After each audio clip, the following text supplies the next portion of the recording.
弟兄姐妹，大家平安。我们今天一起来分享以赛亚书第22章1到25节。在今天的经文当中，延续着13章到23章，上帝透过先知以赛亚预言他要审判列国的信息，而今天讲回了主角犹大国，用耶路撒冷城的景况来表达犹大国未来会遭遇什么样的命运，而究竟又是什么让他们遭遇这样的结果呢？在今天的经文里面呢，用耶路撒冷城来表达一个未来的景况，而这景况呢，在历史上可能指的就是当西元前586年巴比伦他们攻陷犹大，攻陷这个耶路撒冷城的一个景况哦。在这段经文说到呢，耶路撒冷城里面的人，他们上这个房顶应该是要去悲哀哭泣的，但他们却是上去庆祝，在上面庆贺欢喜快乐，这是不是表错情啊？表错意哦？用这样的一个方式来表达一件事情哦，就是在当时呢，他们要经历到这样的一个敌对跟祸患的时候，这些耶路撒冷城呢，却自视自己是被救的，自视自己是不会发生什么事，反正有战争来再说啦，反正有这个有什么样的慌乱来再说啦，即使明天就要死了，我们前一天我们也没有想哭泣哀嚎，我们不可能会这样做，因为我们就继续大吃大喝，反正我们现在吃一吃，明天就要死了嘛。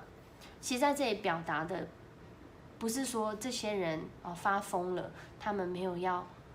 得救，没有想要存活。指的是，即使到这样大难临头的时候，他们仍然不愿意悔改转向神。上帝已经告诉他们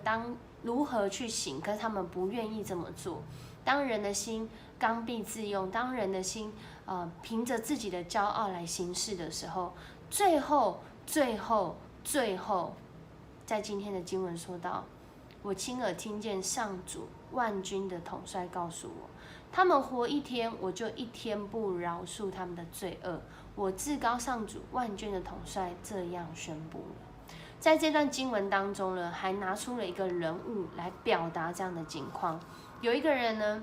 他很像是一个在犹大国里面的内政部长，一个大臣，他叫做舍伯那。他呢在山上呢为自己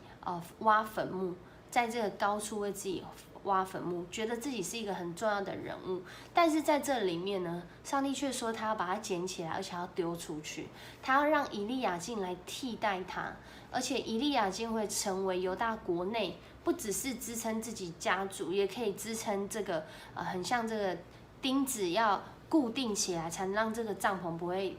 飞来飞去，能够稳住的一个角色。以利亚敬会像这样的钉子，然后他可以稳住犹大国。上帝要这样的人来替代舍伯那。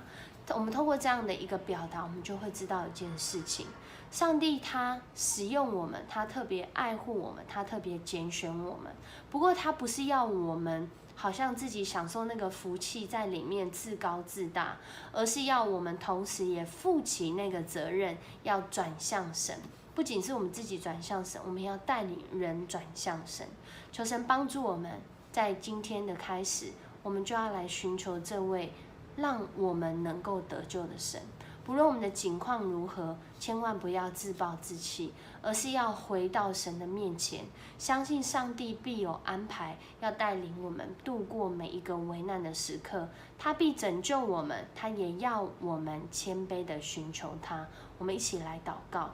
爱我们的主，谢谢你透过今天的这段经文，虽然让我们看见犹大国他们未来的景况，但我们同时也成为我们的借鉴跟帮助。主啊，我们是如此的自以为意，很多的时候以为自己就是对的，但是主啊，没有在你的面前寻求过，没有按着你的心意去行，又如何是对的呢？求主你帮助我们，在我们每一天的生活中依靠你来过那合乎真理，使人能得着生命，使人能得着益处的生活。主，我们谢谢你持续带领我们以下的时间，祷告奉主耶稣的名求，阿们。